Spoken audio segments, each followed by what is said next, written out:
നമസ്കാരം ടിട്ടാ.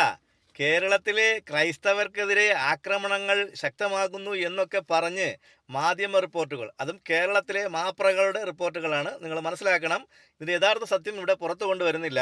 കാരണം ക്രൈസ്തവർ ഏറെക്കുറെയൊക്കെ പേര് വിദ്യാസമ്പന്നരാണ്, അല്ലേ? ഏറെക്കുറെ എന്നല്ല, മുഴുവൻ ആൾക്കാരും വിദ്യാസമ്പന്നരാണ്. അവർക്ക് കാര്യങ്ങൾ മനസ്സിലായി വരുന്നു. അപ്പോൾ ഇവിടെ മതപരിവർത്തനം തകൃതിയായി നടക്കുന്നുണ്ട്. അത് കേരളത്തിലല്ല, എല്ലാ സംസ്ഥാനങ്ങളിലും തകൃതിയായി നടക്കുന്നുണ്ട്. ചില സംസ്ഥാനങ്ങൾ അതിനെ നിരോധിച്ചിട്ടുമുണ്ട്. പക്ഷെ കേരളത്തിൽ നിരോധിക്കേണ്ട സമയം അടുത്തു കഴിഞ്ഞു എന്നാണ് എനിക്ക് തോന്നുന്നത്. കാരണം ഈ ക്രൈസ്തവ മത മേലധ്യക്ഷന്മാർ ഒരു കാര്യം ആക്കേണ്ടത്, മറ്റ് സംസ്ഥാനങ്ങളിലായാലും കേരളത്തിലായാലും ഈ പറയുന്ന ക്രിസ്തീയ വിഭാഗത്തിൽപ്പെട്ട ആളുകളെ ആക്രമിക്കപ്പെടുന്നു എന്ന് വാർത്ത വന്നാൽ ഉടനെ അതിനെ ക്രിസ്തീയ വിഭാഗത്തിനെ മുഴുവൻ ആക്രമിക്കുന്ന രീതിയിലേക്ക് കാര്യങ്ങൾ കൊണ്ടുപോകരുത് എന്നാണ് എനിക്ക് പറയാനുള്ളത്. കാരണം ഈ പെന്തക്കോസ്തൽ സഭയിലെ പാസ്റ്റർമാരുണ്ട്, കുറേ പാസ്റ്റർമാർ. ഇവന്മാർ വന്നിട്ട് ഹിന്ദു വീടുകളിൽ ചെന്ന്, അല്ലെങ്കിൽ മറ്റു മതസ്ഥരുടെ വീടുകളിൽ ചെന്ന് സുവിശേഷം പറഞ്ഞ്, യേശുവാണ് ഏക ദൈവമെന്നും പറഞ്ഞ് സുവിശേഷം പറഞ്ഞ് മറ്റുള്ള മതസ്ഥരുടെ ദൈവത്തെ ഇകഴ്ത്തിക്കാട്ടി, സാമ്പത്തികമായി പിന്നോക്കം നിൽക്കുന്ന ആളുകളുടെ വീട്ടിൽ അവരെ ചെന്ന് കണ്ട് സംസാരിച്ച് സാമ്പത്തികമായി സഹായിക്കുകയും അവരെ പണം കൊടുത്ത് അവരുടെ മതത്തിലേക്ക് നിർബന്ധിച്ച് മതപരിവർത്തനം നടത്തുന്ന രീതി ഇവിടെ കേരളത്തിലും നടന്നു വരികയാണ്. അതിന് വ്യക്തമായ അറിവോടുകൂടി തന്നെയാണ് ഞാൻ ഈ സംസാരിക്കുന്നത്. അങ്ങനെ പോയവരിൽ എൻ്റെ അടുത്ത സുഹൃത്തായ ഒരു ബിനുകുമാർ,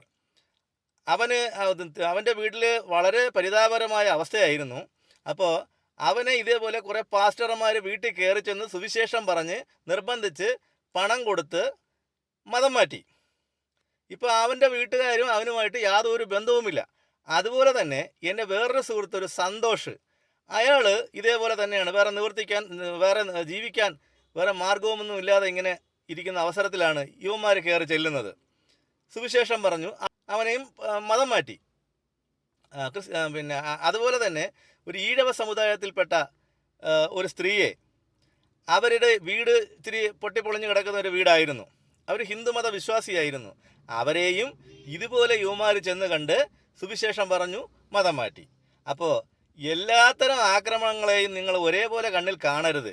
എന്തിനാണ് നിങ്ങൾ ഈ വീടാന്തരം കയറി ഇറങ്ങി ഈ പ്രചരണം നടത്തുന്നത്?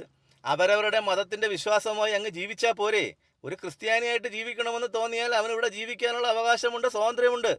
അതുപോലെ ഒരു മുസ്ലിമായിട്ട് ജീവിക്കണമെന്ന് തോന്നിയാൽ അവന് ഇവിടെ ജീവിക്കാനുള്ള അവകാശമുണ്ട്, അതുപോലെ ജീവിക്കാനുള്ള അവകാശമുണ്ട്. എന്തിനാണ് മറ്റു മതസ്ഥരുടെ വീടുകളിൽ ചെന്ന് ഇങ്ങനെ സുവിശേഷം പറയാനെന്നും പറഞ്ഞ് കയറി ചെല്ലുന്നത്? അങ്ങനെ വരുമ്പം തല്ല് കൊള്ളുക തന്നെ ചെയ്യും. അതിനെ ന്യായീകരിക്കാൻ ആരും വരണ്ട. ഒരു ബിഷപ്പുമാരും വരണ്ട, ഒരു മതമേലധ്യക്ഷന്മാരും വരണ്ട. അങ്ങനെയുള്ളവർ ആക്രമിക്കപ്പെടുക തന്നെ ചെയ്യും.